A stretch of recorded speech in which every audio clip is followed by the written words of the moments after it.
ரத்த பொரியல் எப்படி செய்யணும் பார்க்கலாம். கடலை ஊற்றிட்டு நல்லா காஞ்சிடுச்சு. அதுக்கப்புறம் கடுகு கடலைப்பருப்பெல்லாம் போட்டுக்கலாம்.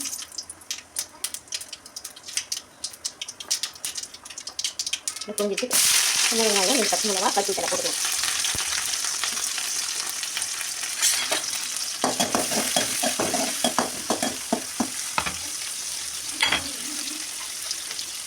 தூளுக்கு போட்டுக்கலாம். தேவையான கொஞ்சம் நல்லா வணக்கிட்டு ரத்த பொரியல் நல்லா கையை விட்டு நல்லா கரைச்சி வச்சுக்கிட்டேன்.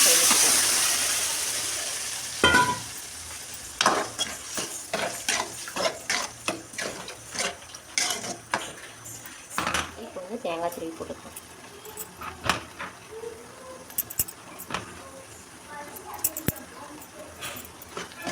நல்லா வணங்கணும்.